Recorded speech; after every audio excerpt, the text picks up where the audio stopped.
thank you so much, everyone, for coming along tonight. And I'm Linda from Poseidon Animal Health, and I'll talk briefly later on about who I am and what our business is all about. But I know you've given up an hour of your time, and I'm really confident that that time will be really worthwhile, because we're talking everything gastric ulcers tonight. So hopefully at the end of this session, you'll have more confidence in understanding what are the signs of gastric ulcers, what is a gastric ulcer, if your horse does, if you suspect them, what do you do? How do you then manage that? And then how do you prevent ulcers? So what I'm really excited about tonight is having this amazing team of experts joining us, because one of the things I get frustrated about as a horse owner is the misinformation that occurs around so many areas around horses and horse health. So Nikita from Varney and Petra, Dr. Petra from Varney, and well, again, they'll talk about their business in a moment, but thank you for coming along and joining us tonight. No problem. Happy to be here. I'm really looking forward to this. So just some housekeeping before we get started is we are putting polls up, and we'd love you to engage and participate, because both Varney and Poseidon Animal Health, we just want to always be delivering the best services. And the more we can find out what's important to you and what you know about, the more we can actually meet those needs. So we'll have the polls. We really want tonight to be interactive. So you'll find that I do like to talk a lot, so I'll try and keep quiet and let Nikita and Petra talk. But we do have a chat button, and I have Abby from Poseidon here with me as well, and she'll be monitoring that and making sure we can answer your questions. So please feel free to ask. If you find there's some questions that you have and you don't feel as comfortable asking it publicly tonight, you can certainly email us after. The other exciting thing is, for those who stay right to the end, we have an amazing prize or package to give away.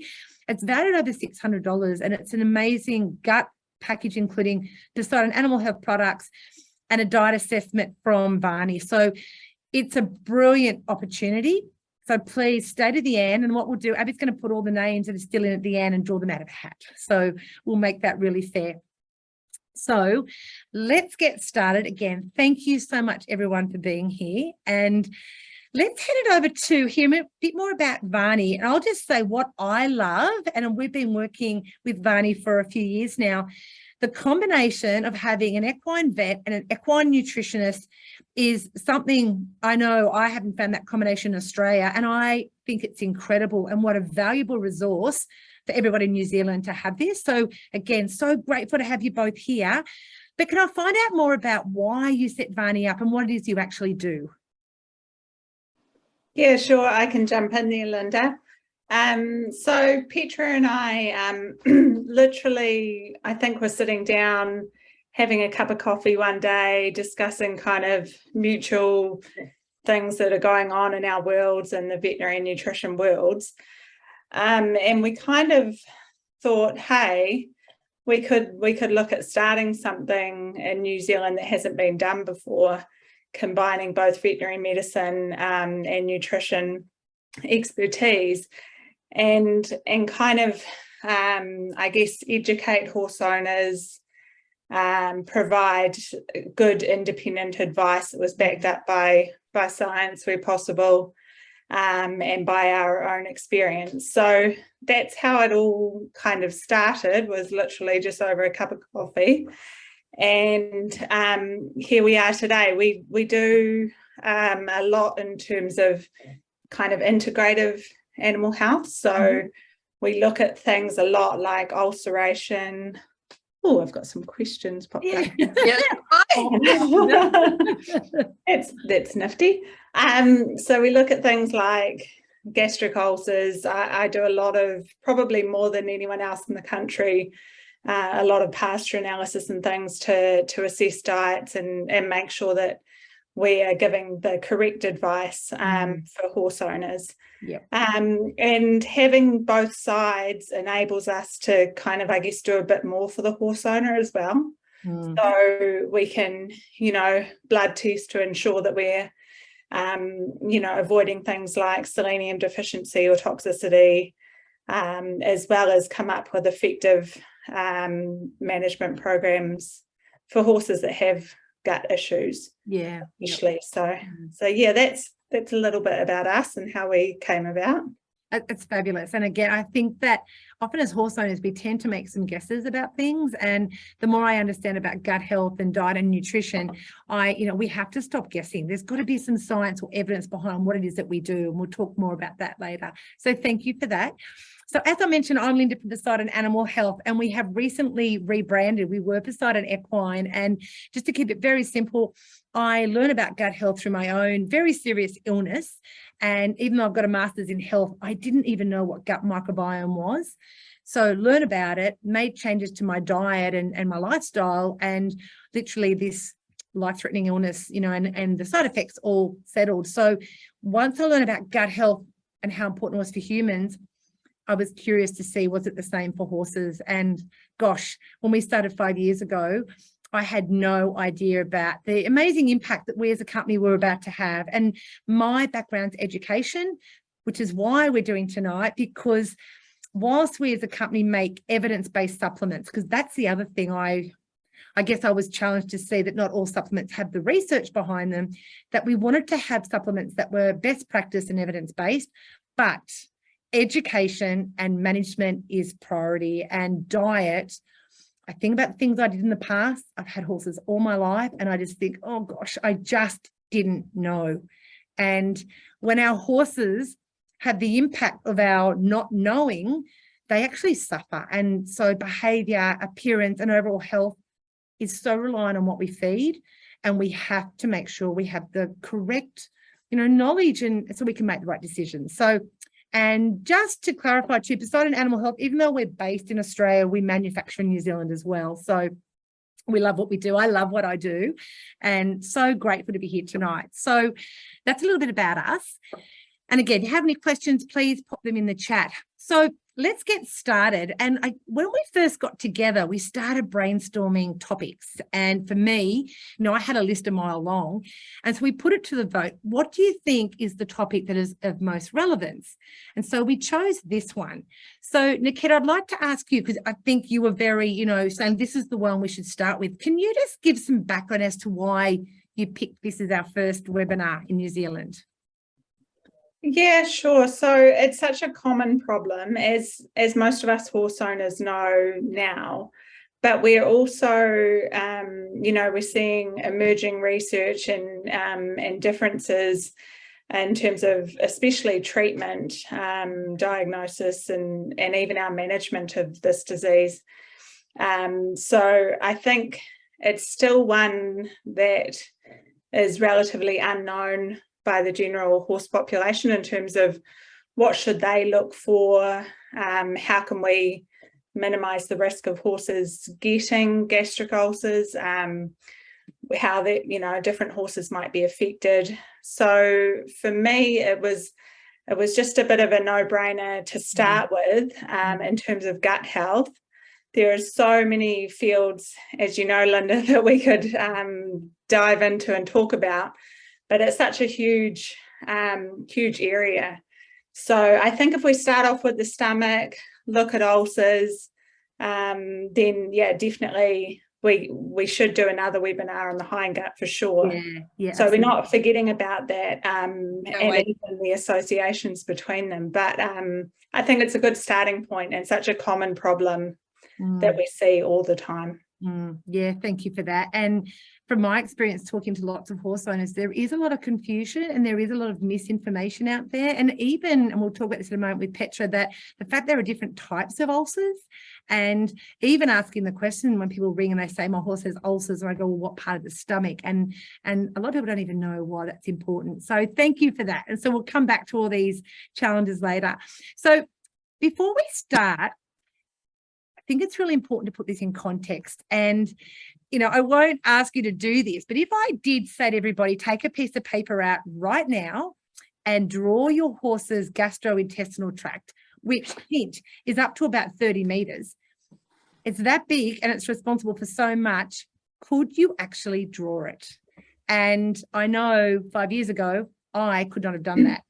And the reason this is important, even though, as Nikita mentioned, we're not focusing on the hindgut, what's also good to know is how you put in perspective. Where does the stomach fit in part of that? So, Nikita, I'm going to hand it over to you now. Let's talk a little bit about the tract and what it looks like and what each part does, because it's almost like a domino effect, isn't it? Each part helps the next part and so on.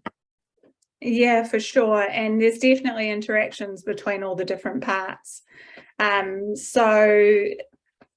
just to keep it pretty simple tonight so that we don't confuse people more, the gut is pretty much divided into two parts, which we name the foregut and the hindgut.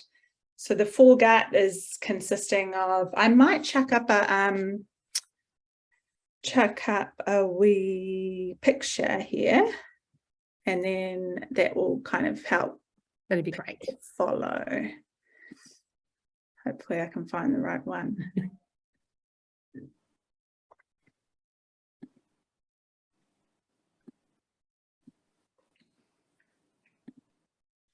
me 2 seconds. That's okay.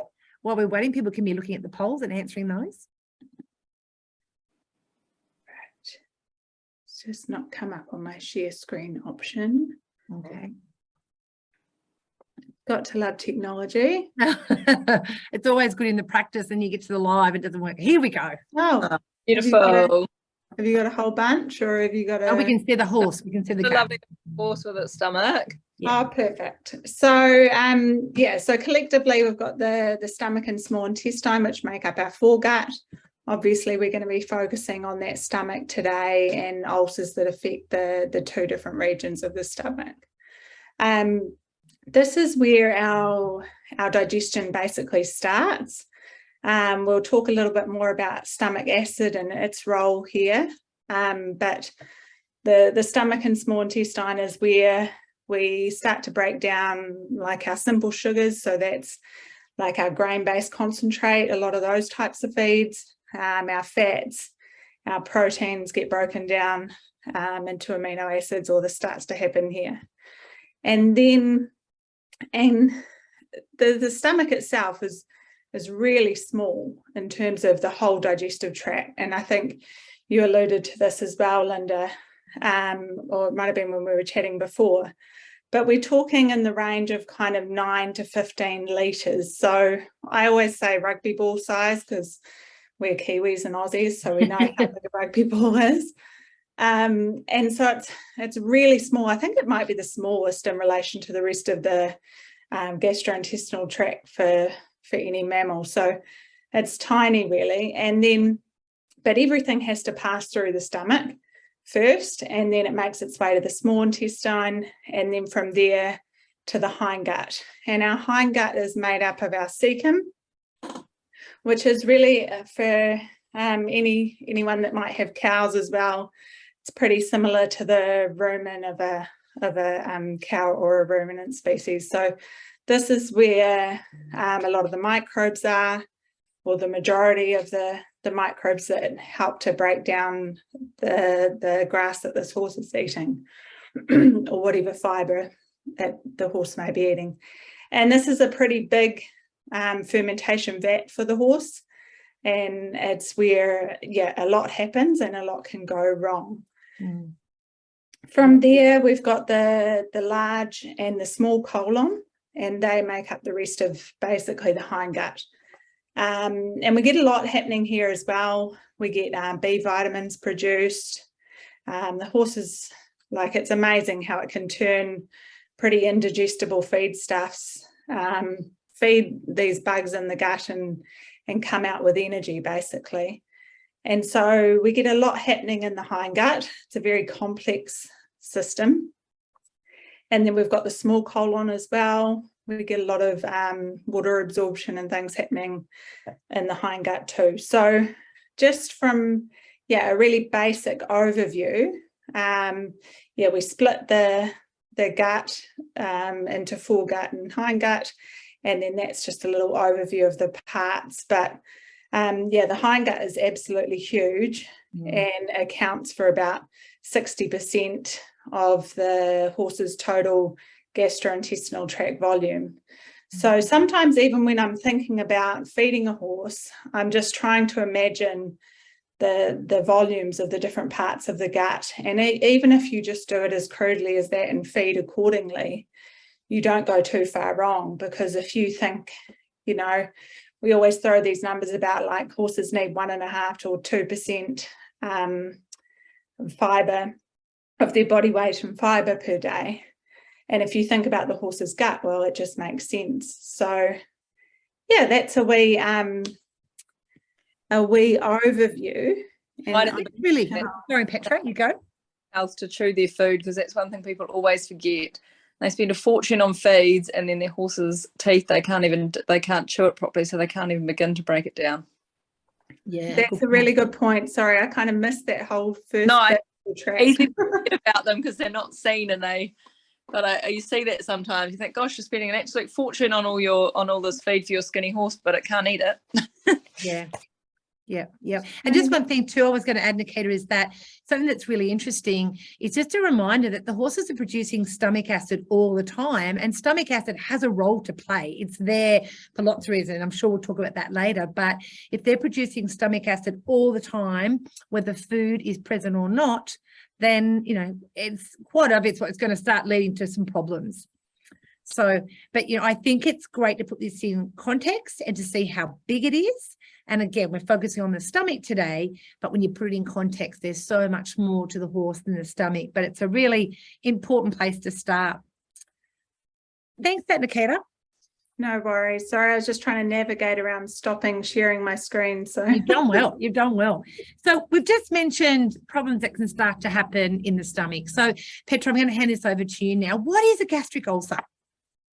So the gastric ulcer is basically when there's two different types of ulcers you can get, but basically when the stomach acid is splashing up or getting where the stomach acid shouldn't be. So from an overproduction or a lack of sort of feed in the stomach, it can splash up. Mm-hmm. And so we can get, basically it's like sort of almost like a burn. It takes away the protective lining of the tissue, and it breaks down into various stages of ulceration. So sort of similar to if you scratched yourself, you know, a gentle scratch, you might get like a little bit of an ulceration, and then the deeper you go, it's going to be continually bleeding, and you can start getting chronic changes. It can be really hard to come back from. And if painful. Really painful. So if you can just share that screen, Nikita, with the picture, just so I can show where the different ulcers are, if you can figure it out. Yeah, I'll get just there. The stomach, so we can have a look at the different parts of the stomach. It sort of makes sense. You can see where the I don't know why it doesn't want to share the ones I want to share. Hang on. Well, I should have been good enough to learn how to do it myself, but I've put it over to you. No, it's just it gives you all these options of share screen and hang on, I'll just bring it into my options.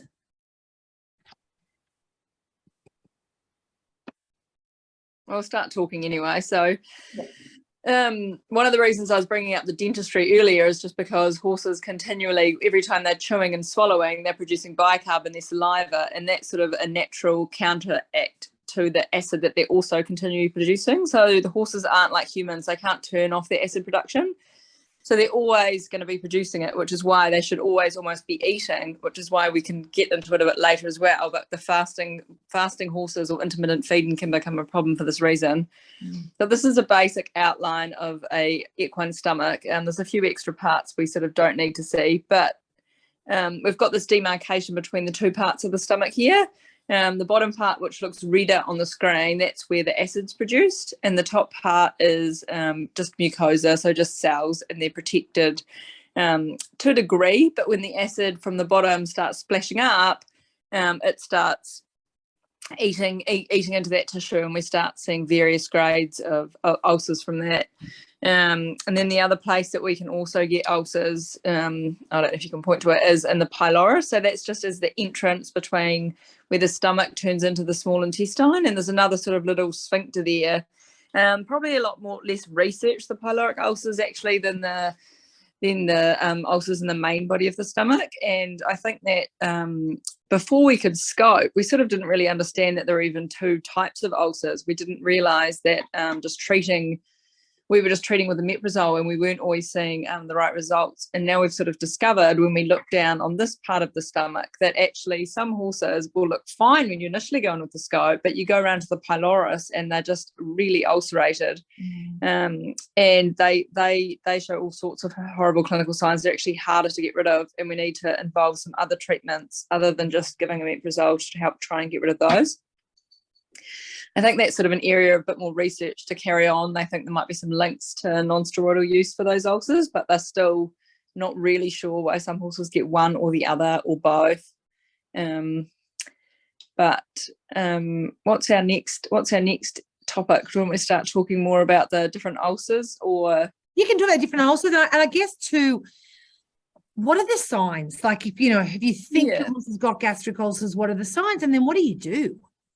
These are really non-specific, what makes it hard for someone to be like, oh, my horse just isn't quite right. But some of the classic ones, obviously, like a girthy horse or a really grumpy horse, horses that don't want to eat, they go off their feed, they don't want to move forward, they're not active, sort of like a dull, listless, lifeless coat. And then you start seeing a few sort of more non-specific ones. I was just talking about this earlier with Nikita, that I've actually had some absolute like real thrills when I've been working out these cases which have seemingly been like lamenesses. I had a really good thoroughbred horse and I thought it was bilaterally lame. It just wasn't trotting out, but actually it had horrific gastric ulcers. It didn't want to stretch its front legs forward, and a few couple of weeks treating that, and it was just a completely different horse. And another sort of subtle sign I've seen is horses not wanting to canter. So the movement when they're cantering is a lot bouncier than sort of at a trot or a walk.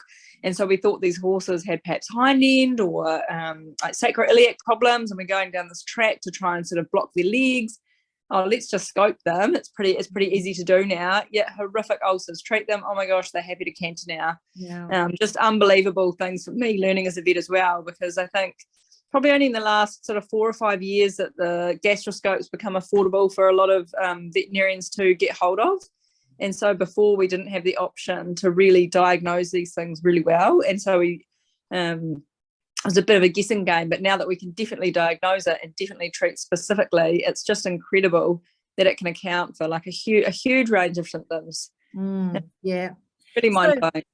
So if you think your horse, you've mentioned scoping. So if your horse is showing some of those signs, and I'll just add, without confusing too many people though, if we keep thinking about that whole gut, that often if there's problems in the stomach, there's often problems in the hind end as well. So that's why this whole prevention is so important.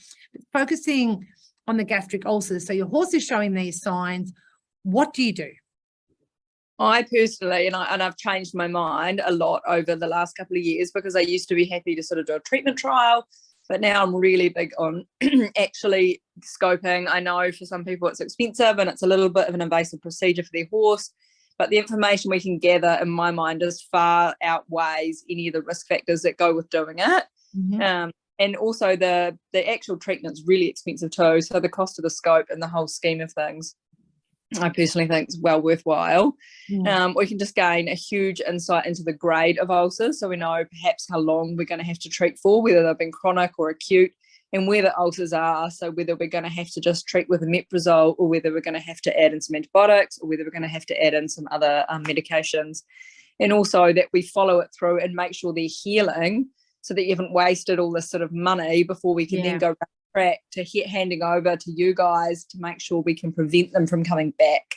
Because that's sort of my biggest thing, is that if a horse has ulcers, you can't heal them without the medication, but you can prevent them coming back. And so I think that's where we really have an integrated role together, all of us working together, me to get rid of them, but then to hand over, because prevention is a different ball game, and that comes down to management and getting the feeds right, and that's sort of beyond my area of expertise. I think you've raised a really good point though. It's like the initial scope to find out what part of the stomach, so you know exactly what the treatment is, but then making sure that you rescope, has it worked? Because lots of people finish before, or we also don't want people doing it, staying on metrazole forever. That's not necessarily the best choice. So I think having that process of scoping before and after. So let's explain a bit more. What does a scope actually involve? So you've probably sort of seen it from human medicine, or it's just a basically super long tube that's got a fiber optic camera on the end, and we get a video of what we're seeing, and we pass a tube and then we pass a scope right down into their stomach. So it's really long. They're about 3 meters long. The horse's stomach's quite a long way down, goes up through their nose. And we can have a good look, and Nikita could put a couple of pictures. We can see the entire stomach. The caveat, the one thing we need to do is make sure the horse has got no food in that stomach for us to be able to see what's going on. And I think that's where some people feel sorry for their horses or upset with holding food from them, and I totally understand that. So we get a really good look around. These are the two different the sort of line demarcating what was read on the picture, the glandular stomach and the non-glandular stomach. But I think in the big scheme of things, yes, it's not great to fast your horse, but actually getting the information necessary to treat them, to me, is an important thing to do. And I think that's where one of your products sort of comes in as well, which could be quite useful going forward. So I'm excited to hear more as well. Yeah, stress pace. No, absolutely.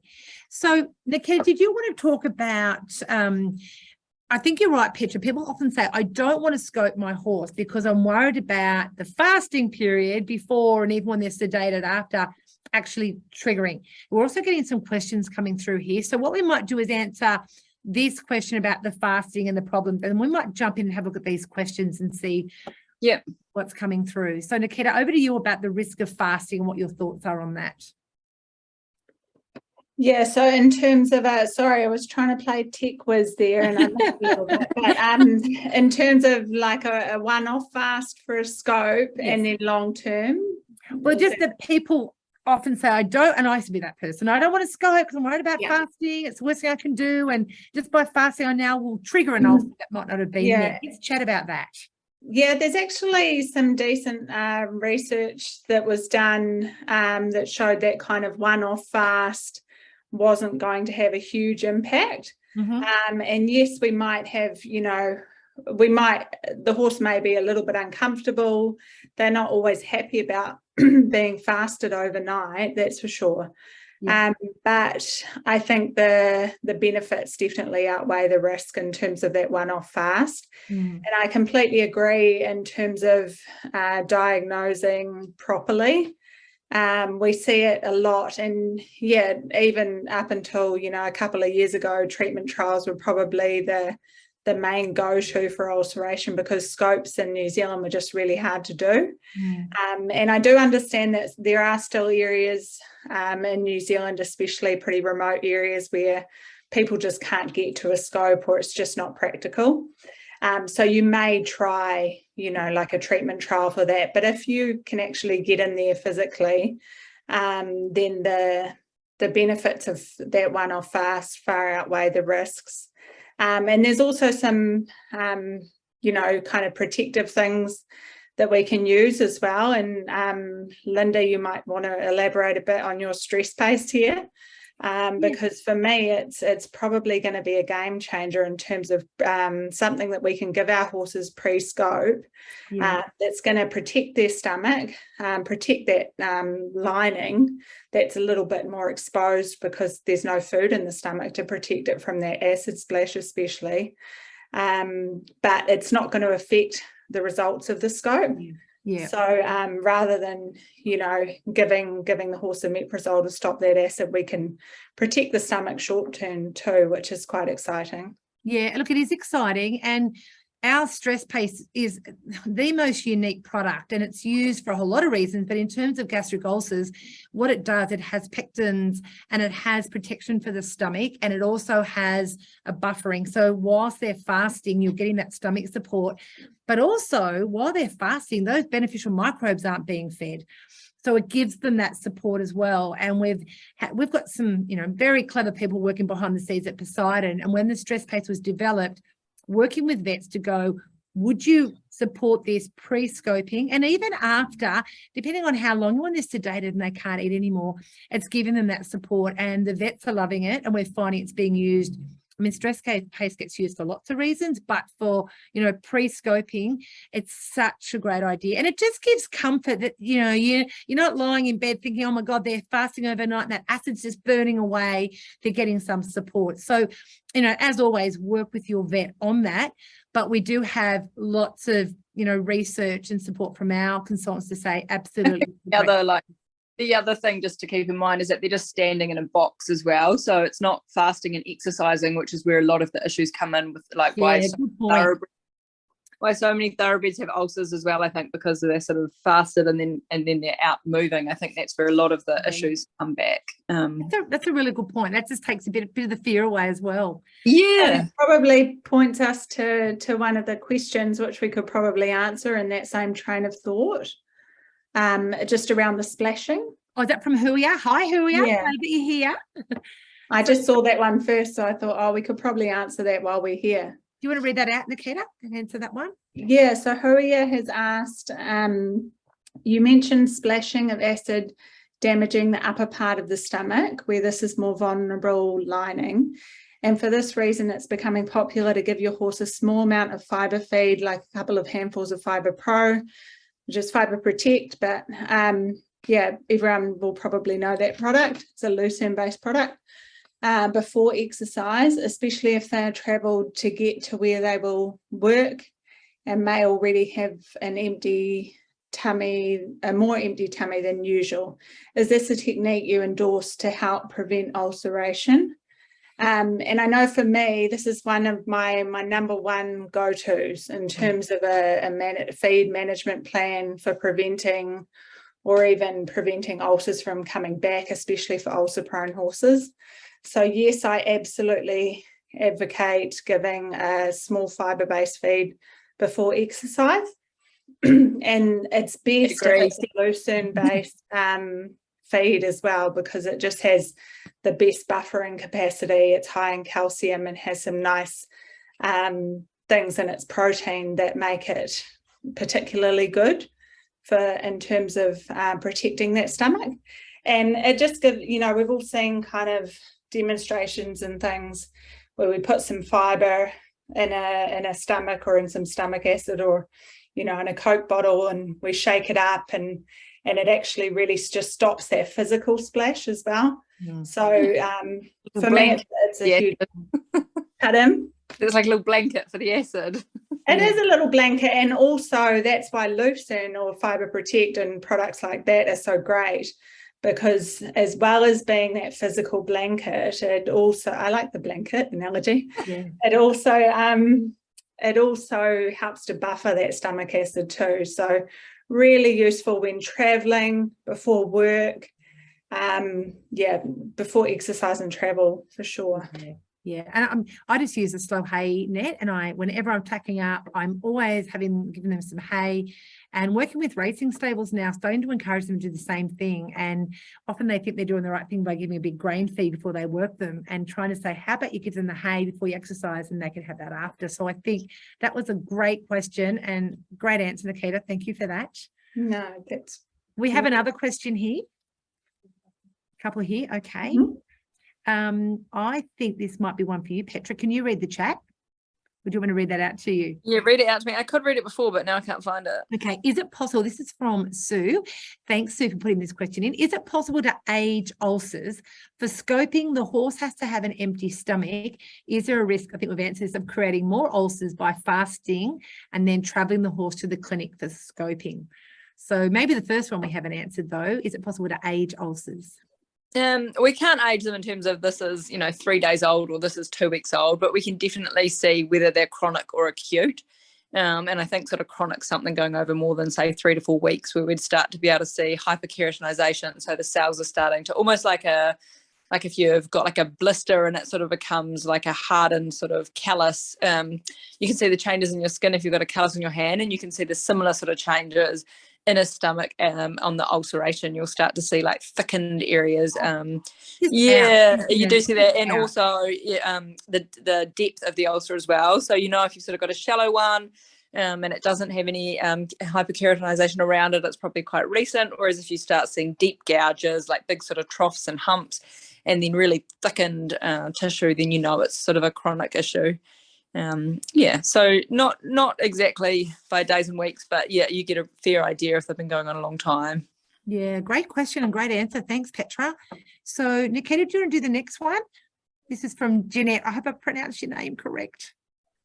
There may be more in Petra's field Right, okay. around treatment. I don't know. Petra's probably just better to answer it. Okay. Would you like to read it You want out? to have a go, Petty?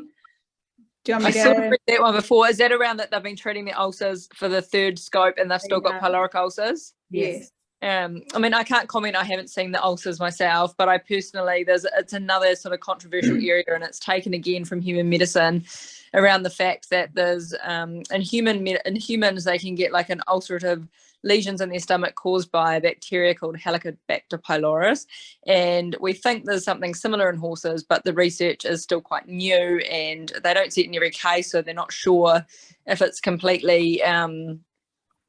Oh, hang on, someone's trying to ring me. I will usually, if I see ulcers in the pyloric region, treat with an antibiotic at the same time, because I think, again, the risks, although we're not 100% sure, we can't swab it and can't culture it every time, that a lot of that sort of extraction from human medicine might be, applicable. And so, and I don't know whether your veterinarian's done that or not, but that's something that I often do, is prescribe a course of antibiotics. Otherwise, yeah, you're doing the right things with the omeprazole and the sucralfate, but just making sure that they're being given fasted. Again, getting back to this fasting, and it doesn't have to be a 12-hour fast, but they do need to be given on an empty stomach to be effective. And I've had a couple of clients that have come back, and I feel bad that perhaps I haven't explained things correctly, but they've just been putting like the sucralfate in the feed or something. And so it's not going to work as a treatment if that's the case. So just making sure that they're getting, the horses getting the right amount and getting it in the right way. And then the only other sort of comment is that sometimes we're still a lot of things we don't understand, and there are cases where we haven't been able to get a complete cure, and we don't know 100% why. And there are other drugs we can sort of look at putting in, so it might be worth talking to your veterinarian about the options. There's a couple of ranitidine, a different sort of type of acid suppressant that might work better for your horse. So a couple of other sort of medical options, but yeah, that sounds really frustrating because you've already spent a huge amount of time and effort. Yeah, and it sounds like Kim's got a similar frustration. What did Kim just say? So Kim's saying she has a mare on a third treatment dose of Ulcer Shield. She was scoped yesterday, still has grade 1 in the glandular and grade 3 in the pyloric. She's out on pasture 24/7, unlimited baleage, hay, hard fed twice a day, but also doesn't eat consistently. And a very frustrated face, which I don't blame you. So I don't know if there's anything else, Petra, you wanted to add to that? Yeah, so I'm seeing a few people are putting the sucralfate in the feed, and I would just question the veterinarian, because I know some veterinarians recommend that, but if you look at it, the idea of it is to coat the stomach. It's supposed to act as a protective barrier to the stomach. So it's a bit like when people, what's the stuff you take when you're pregnant? You'll know this, Nikita. Gaviscon. Oh, Gaviscon. Yeah, so like it just literally is almost like a barrier protectant. So you're giving it with the feed, it's not really acting as, it's sort of just getting pushed through. It's not, it needs to be given first to sort of line the stomach, and then it can act as a barrier. So something worth trying is to give it, you can't give it at the same time as the omeprazole, which makes it all very tricky. So I recommend to people to bring their horses in, wait an hour, give the Ulcer Shield, wait another half hour, give the sucralfate, and then they can feed their horses about half an hour after that. So it is a process. And also the sucralfate's twice a day. So again, I'm not sure if it's been given twice a day or not. Can see why it's so frustrating, and it's really hard on owners. I mean, we're talking about it earlier, the person that can invent an omeprazole that can be given in feed, hallelujah, that would be amazing, because I completely understand it. It's just such a nightmare. It sure is. And I think there's just still so much we need to know. And you alluded to that in terms of, you know, I just kind of go, how much when we change the microbiome, through omeprazole, what does that flow and effect have? There's so many questions. So, but look, thank you. These are great answers. And just a shout out to Mary Copeman. She's joined the chat. Mary's been using Poseidon products for quite a long time. So she'll be sitting here nodding her head at some of this discussion. Okay, so I think we've got all the hang on. So Kim's just talked about so Colfred I have been given his tablets, and the vet had said to mix the tablets in her feed. Is that what you just mentioned just then? Yeah, that I don't recommend mixing the feed. Yeah. So when we've treated horses in the past, Petra, I'm not sure if this is the same as what you do today, but we would kind of crush those tablets, make them into like a syringe paste, and then give it. Is there an easier way, or? No, that's probably the best way. Actually, and I'm not sure for New Zealand people, but the company that I also work for, Auckland Vet Centre, we actually have imported some sucralfate powder. It's cheaper than the tablets, and you don't need to crush it. And so your veterinarian probably get hold of that too, just to try and make things a bit easier, because it was getting very cost prohibitive, and the crushing factor. It takes a long time to crush. And get those really big dosing syringes. You can mix a tiny bit of molasses in if your horse is really disliking it. Most horses aren't completely averse to it because it's not really bitter, it's sort of just chalky. But some horses are really hard to treat. Yeah, gosh, it's a frustrating process. Petra, let's hear a little bit about what does the omeprazole actually do? Basically, it's suppressing the acid production. So your horse is just making less acid, and so there's going to be less in there and less to sort of move up and move around. So that's sort of pretty simple, but that's basically what it does. It has got a few other sort of, I don't know if we want to get into this, like the downfalls with its calcium. It can decrease the calcium. Yep, you've a great segue. That was the next one. Well, what are the and so I think like that's where we sort of don't really think about it. And actually, the more I sort of prep for talking about this, I read a bit more about it. And I think, as Nikita and me talked about earlier, we're actually lucky that we do feed a lot of extra sort of supplements in New Zealand. So we're probably okay with the calcium in an adult horse, but in some of our young horses, we want to get them off that omeprazole if we can. We don't want them living on it. Because we're going to run into problems, like down the track. Yeah, we spoke, didn't we, in the preparation for this about some research in the human space. Yeah, in my mind. I still think all the time. It's, and I did mean to get the actual, just to double check before tonight, but from memory, and correct me if I'm wrong, Nikita, it was like one course of some sort of omeprazole treatment in a child increases their risk of fractures by about 17%. So what does that mean for horses, and particularly young horses that are routinely put on omeprazole as part of their, preparation, and then particularly the performance horse, and we'll talk in a minute about the calcium malabsorption possibility, increasing the risk of fractures. So it's I think for me, and one of the reasons I want to do the webinar tonight is omeprazole is not the golden child that does everything. I think it's got a role to play. It has to be used properly. It's got to be administered properly, but it's not the solution for everything, and it doesn't come without its own concerns. So I think let's talk a little bit more about that as well. So we know there's some question marks around calcium, and what else do we need to be thinking about? So I think, the calcium absorption is probably a good place to start, because the horses that are on omeprazole long term, especially as Petra was saying, younger horses, and if we look at like our racing horse population, I don't know how many people are involved in that part of the industry, but those are typically younger horses. And then if we look at horses as a whole, sometimes the ones that are young and coming into work and things, those might be the ones that are at risk of ulcers, and therefore treated. So we do really need to think about that effect on calcium absorption when they're young. We also, I think there's one study that I found that was about 30 to 40%, I think, reduction in calcium absorption. Wow. In horses. So if we look at it like that, then we need to kind of provide them with 30 to 40% more calcium if we were treating with omeprazole. So that's one of the considerations. But apart from that, we're actually suppressing acid that is there for a purpose. So Yeah. that's actually there to start the digestion process off.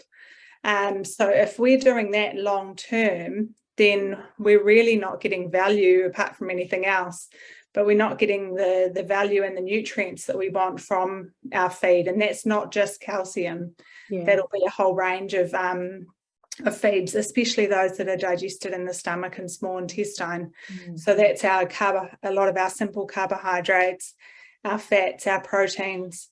We might have some effects there as well. So really not ideal to be on there long term. And I think there's also some evidence of, Petra, you might like to jump in here, but some horses that come off omeprazole after being on there for a long time and not being quite the same. I can't think of the word, but they have a acid rebound. Is that what you mean? yeah, they have an acid rebound. Yeah. Yep.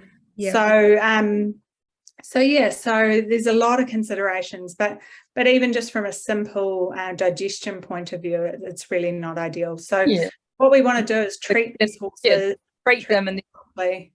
I think maybe now's a good time to start talking about prevention and maintenance. Yeah, sure. Yeah. Can I just add one other thing? And at this very early stages emerging research, but there's some research looking at the fact that giving omeprazole and bute together can have some catastrophic results. So I think it's early days. I don't know how big the sample size was in terms of the research, but I think, again, all we need to do is start questioning things and start being, rather than just, I used to once upon a time just get it and just give it and not think about it. And I look back and think, gosh, starting to really interfere with some of these natural processes. So certainly has a role to play. I mean, we cannot heal these, particularly the non-glandular ulcers without it, but it's about making sure we're doing it properly. We've just got one quick question. It's around the sulfur. I can never pronounce it properly. Anyway, that one. So should it be twice a day, should be on an empty stomach? Is half an hour enough for that? Yeah, I think half an hour's enough. Yeah. Okay. All right. Perfect. Okay. So we've talked coming about off the grass, I should say, not half an hour after a giant feed. Half an hour coming off the grass. Yeah. Okay. Perfect. Yeah. So we've spoken about what are the signs. We've spoken about what do you do if you think your horse has an ulcer. We've spoken about scoping. We've talked about the different types of ulcers. We've talked about what omeprazole does. So, and we realise this is a tough situation to be in for the horse and for the owner. So let's talk about preventing it. We've touched on that with management about giving some long stem fibre, particularly lucerne before riding or exercising. What else, Nikita? This is your area of expertise, that's for sure. Well, yeah, there's a whole range of things we can do, and we can look at it really broadly from a kind of all horses population idea, and think about things like make sure ticking off our fibre intake and constant food supply, making sure they've always got access to some forage. But then for your particular horse, there may be things that you identify in your horse that are really things that predispose them to stress. And so stress can be things that are out in the environment, but it can also be internal stress and things that are going to stress the gut as well. And we do think that stress has a bigger role to play in the non-glandular ulcers than in the glandular. So really important to define what the actual problem is to begin with. But anything, things like, we look at things like travel, exercise, what feed they're getting, even things as simple as being able to exhibit their natural behaviours. So being able to go out into the paddock and groom and things like that, and having a buddy and not always being locked up. Those can really help to minimise the stress and reoccurrence. So it's not just a feed solution, it's not an easy solution, but what I try to do with our clients is work with them and their horse and see what the triggers are for their horse. So, are you traveling for long periods frequently? Does your horse have, some rest days? They can be really beneficial, because we know that, like, if horses are in hard work all the time, they're probably more likely to get reoccurrence. So Actually, on that, Nikita, it's interesting because we had a client contact us recently, and she, horse had been going, it was a warm blood, because we know warm bloods are more at risk of the glandular ulcers. And we did everything, the diet was balanced, she'd been using our products, and the horse just wasn't doing as well as we hoped. And then I finally said, how many days are you exercising this horse? And it was actually getting exercise 6 to 7 days. And so I said to her, okay, let's drop it back. I get a message 2 weeks later, and she goes, oh my goodness, the change is incredible. And so it's just that constant poking. What are the risk factors? What are the things that are stressing them? If we can, research is changing all the time. And that's what, we're really proud of as a company, to keep up to date with that. We can only do what we know now. If we know these are the risk factors, let's try and work with them, with these beautiful, obliging animals that, put up with so much from us. So sorry, I just wanted to jump in and share that it did make a big difference. Yeah, and that's a really good point, because there are some slight differences with the ulcers in the different part of the stomach too. So for your non-glandular ulcers, it seems to be that longer periods of exercise might be a greater risk factor. So in terms of managing those horses, you've scoped them, they've got ulcers in the non-glandular area, we've cleared those up, then you might look at kind of shorter exercise periods. And it's not so much the days off that are a huge advantage, although I would always advocate for I like to have some rest days. So yeah. I'm sure our horses do too. But for glandular disease, we know that 2 to 3 rest days in a week can really help their recovery. And so if we look at that long term, then these horses might just need, even every kind of second day off. And that just might be how we need to manage them. Yeah, absolutely. Back to, again, we're not talking about the gut microbia today, but, I just get so fascinated by it, particularly if we think that perhaps the glandular ulcers may be linked to stress. And we know the gut-brain connection is so powerful that it's like, I know we've had some really great success with clients over here where they had some pyloric ulcers and they just couldn't, they'd done everything. And then we introduced some of the digestive EQ stress pace to start with, but also cut back on the exercise, and the horse is back competing and doing really well. So we just don't know, again, there's still so much to learn, but I think stress, you mentioned the stress of travel.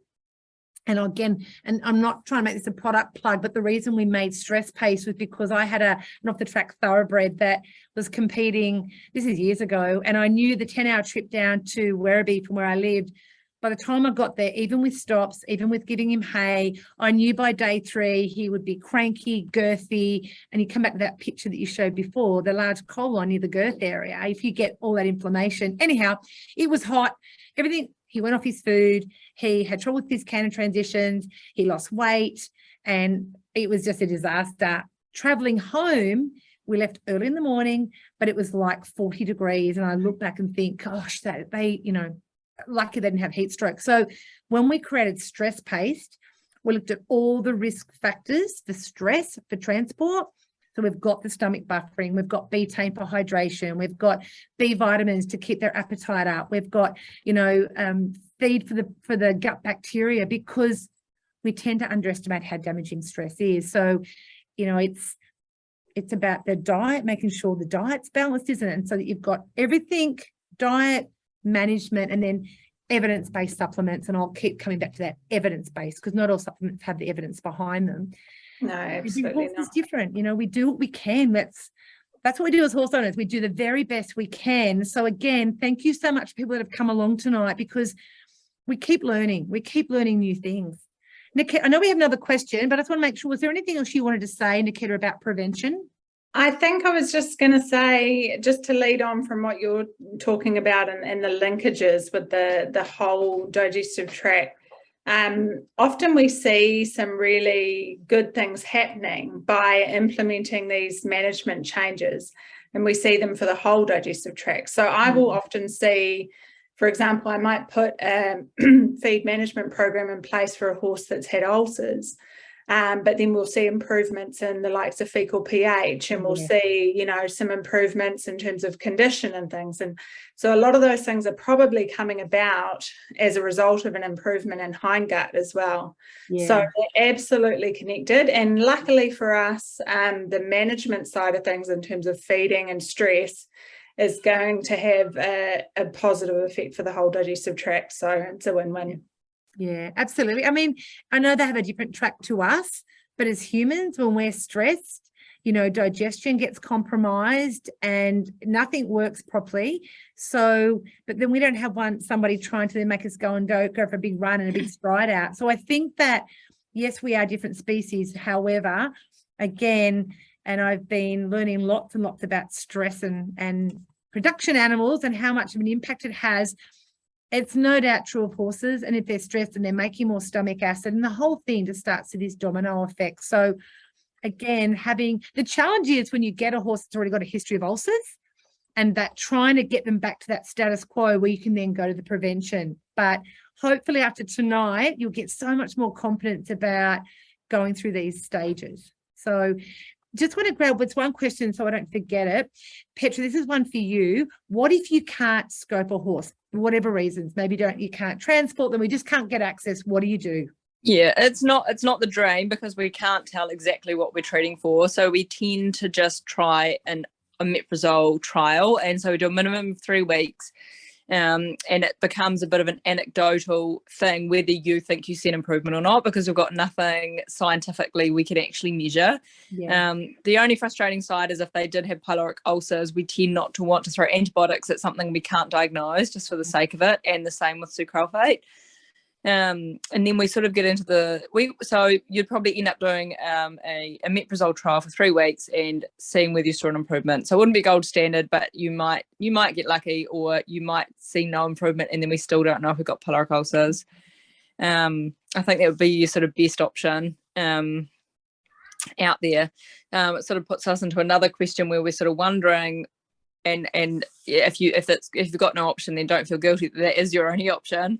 But whether or not giving omeprazole to a normal horse is going to have downsides, you know. So whether horses should just stay on it, you know, like in the racing barn, they don't scope, they just put everything on it. They do. Some need it and some don't, and what are the downsides if they don't need it to giving it? And it's still an area that we don't know a huge amount about, I think. Yeah, And correct me if I'm wrong, but omeprazole actually is only effective in about 80% of horses. Is that correct? Yeah, it is. It is only effective. And that's when I was coming back to an earlier question.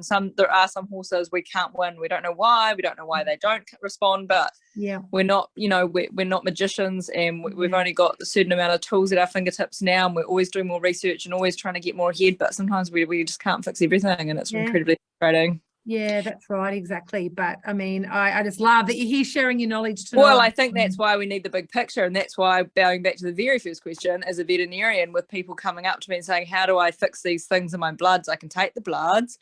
Well, actually, you know, it's not my huge area of expertise, and it's Nikita's area with the whole gut biome and changing the, you know, the nutrition. And I think it's important to get a whole sort of team involved, because it's not just one. There's too much information out there for one specialty to encompass. And that's where you come in too. We need people, you know, finding these preventers or other ways. There's going to be more things coming through in the future, and I think what you're doing is going to play a role as well, for sure. Yeah, thanks, Petra. Look, Nikita has been amazing working with Poseidon, and if you go to our website, we've got some, you know, blogs that Nikita's been writing, and we just, you know, again, after joining this webinar, if you have areas that you would like us to share some blogs on, we're all about the gut, so we're not going to write blogs around joint health or anything, but this is about gut health. And so I'm always thinking of ideas for Nikita to write blogs on. But if you have some, please, and Petra, I'm sure you'd be able to contribute in some way, because for sure, you know, education is really important for us. We are not about pushing supplements. You know, we think our supplements, we know our supplements are amazing in terms of the way they're manufactured and the way they're formulated, and they have the science behind them, but there's no point using those if the rest of it, the picture's not, you know, happening. So education is a really big part. And again, I find it so frustrating sitting in forums when well-meaning people give advice and it's completely wrong. And who suffers is the horses. So, and then ultimately us, because we can't get to enjoy them as much as we would like. So now we are right on time, and I just want to again thank you everybody for coming along. We've actually had a good attendance, and we will be sending out the link of the recording. If there's any questions we've missed, we'll go back through those and make sure that we respond to you. But here's another exciting part of the webinar. Abby has written down everyone who is still here, and the winner of the prize, and can I just say, we'll be able to check with Abby, we will email the details to this person. The winner is Jeanette Chubb. So Jeanette, congratulations, and what an amazing prize you've just received. We'll be in touch in terms of explaining what Poseidon's role is in terms of the products, and then working with Varney on the other side of it. But you know, we take our role of when people trust us with their horses, we take that very seriously. So I just think tonight was a good chance for you to meet me from Poseidon and to meet the amazing team at Varney. And again, if you've got a horse that you need extra help with, or you just want to make sure the diet's right or whatever, Varney are your people. They are incredible. And we have to stop guessing when diet is the foundation. And what an amazing team to have that collective information and experience. I think you should franchise and clone Varney and bring it out to Australia as well. And we'd love to do some stuff in Australia. Yes, you're very welcome. So Nikita and Petra, is there anything else you wanted to say before we finish? No, I'm looking forward to helping Jeanette, because I think she had a question early on and she's been struggling with ongoing ulcers. So excited to help her from our side as much as we can. Excellent, excellent. And I know that we will be sending around an email with some codes, some discount codes. So if you have listened, you think, oh gosh, I wouldn't mind getting some extra support, or you want to know more about our products, or you want to know more about Varney, then please do not hesitate to contact us. And also really keen to see what the poll says, whether you'd like some more webinars, because this is the part of the job that we just love, sharing our knowledge, and very honoured to have you both here. So thank you for that. Thank you very much, everyone. Have a good night. It's getting, 8:30 for you guys? Dinner time for us here. Bedtime. Thank you for having us, Linda. Thanks, everyone. Thank you, Linda. It was great. Okay, thanks. Bye. Okay. Bye.